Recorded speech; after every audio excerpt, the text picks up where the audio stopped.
In this video, we're going to be going exactly how you can pick a niche for your AI automation agency, what you should be looking for in a niche, what not to do, and the 3 qualifications that they need to pass in order for it to be considered a good niche. So let's get into it.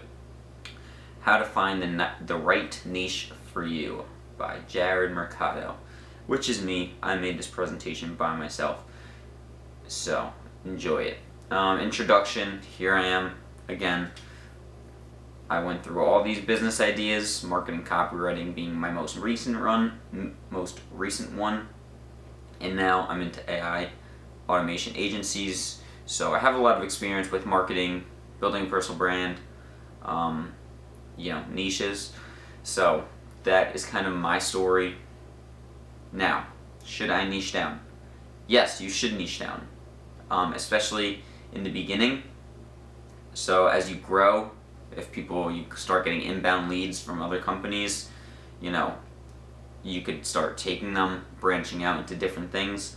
But off rip, right in the beginning, you should target one niche with one offer, so you can be seen as an expert by that niche or for that niche with that specific offer. If you just say, I do AI automations for businesses, and you go to businesses with that, you're going to have a huge pool to start from, but they're not going to see you as the right fit for them because it's just way too general. It's like that.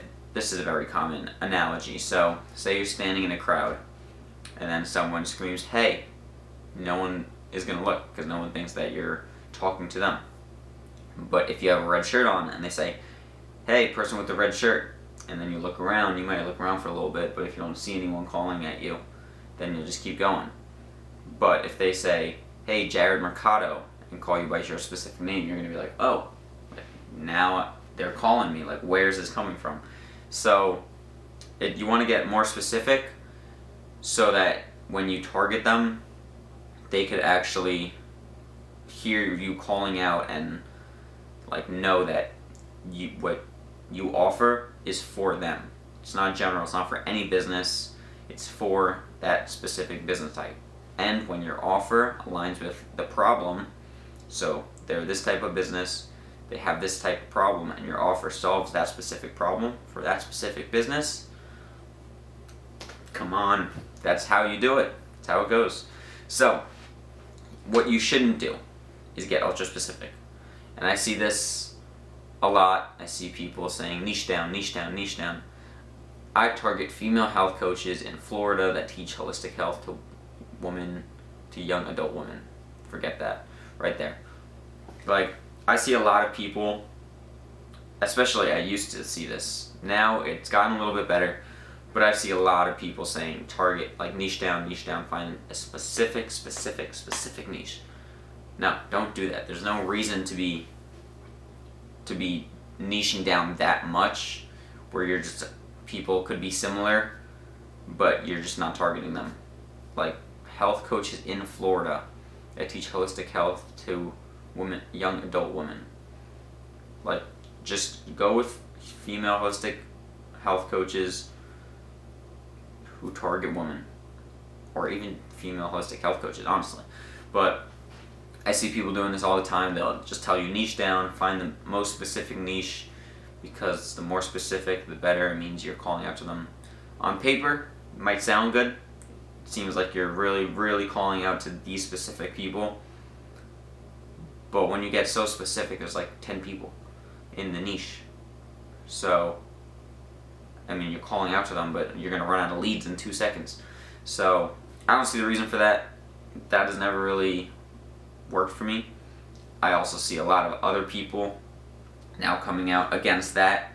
So, I'm glad because it just doesn't make sense. So, don't get ultra specific. Get specific. Female health coaches, female holistic health coaches, female holistic health coaches who teach women. Max. That's the max. You don't need to go young adult woman. You don't need to go in a specific state. There's no reason for that.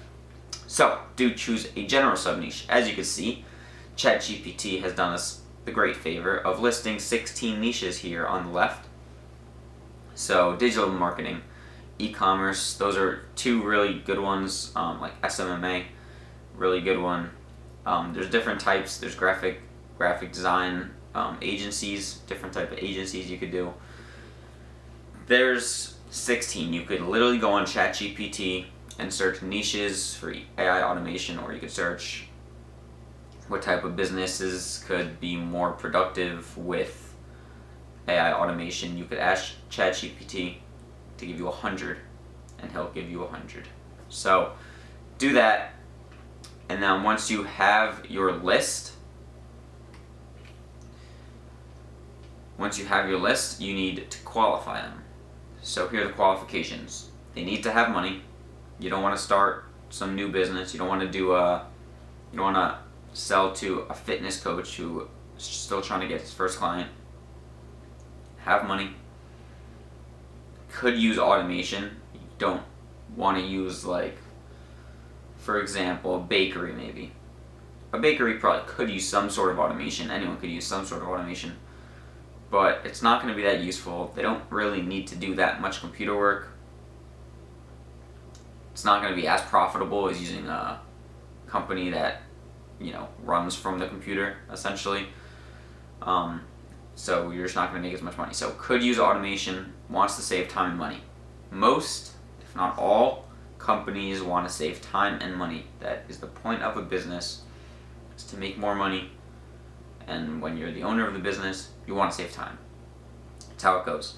So those qualifications should be pretty easy. Just find any successful business that does a lot of things on the computer.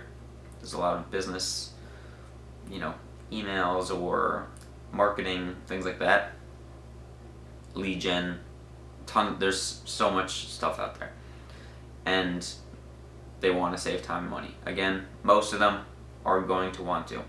Those are 3 qualifications. So you pick your niche. Once you have your niche, qualify them. Those 3 things. Once they pass that test, now it's time to start outreaching, start collecting leads, get into the next process. But niching and picking a niche is that simple. A lot of people overcomplicate it. One thing I'm going to say, some people do say to pick a niche that you're familiar with. Some people say it doesn't matter. As long as you do the research, it doesn't really matter. It's easier because you'll have to do less research if you're familiar with it. But if there's something you're not familiar with and you want to do it, you could do it. Just do your market research, learn about the industry, learn the types of problems they go through, etc., etc. And that's all you need to do. So I hope that answered some questions. The last thing that you need to do, once you have your niche, is you need to list these out. So I'm going to go through what these are. This is the value equation by Alex Hormozi. So you're going to list the problem. That's the first thing. List out their problems. Second, list out their dream outcome. What does it look like? If they have a problem, they have an outcome once they get the solution. What is that outcome? What does it look like? How does it help their business? How does it help them, the owner? And then perceived likelihood of achievement. Pretty self-explanatory. What is the likelihood that you will achieve it? Especially once you implement your solutions. If the likelihood goes up, good, that's what you want. If the dream outcome goes up, good, that's what you want. The time delay. How much time is it going to take to implement this solution? So AI automation, can you do it in a week? If you could tell them a week and do it in a couple days, awesome. What is really the sacrifice, even though the sacrifice is here, but this is like the time sacrifice.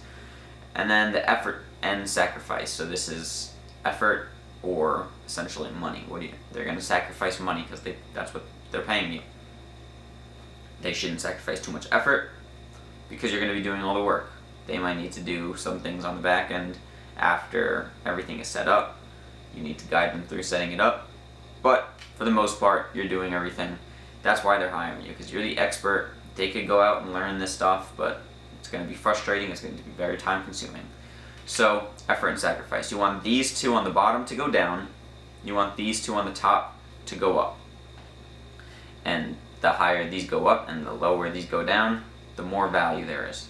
That's how that works. List these 4 things out once you qualify your niche, and that is how you are going to have a much better vision of the types of things you can offer, the types of services you can offer, the types of problems that they go through, and that is it's very important for choosing your niche, for getting your business started. So please subscribe.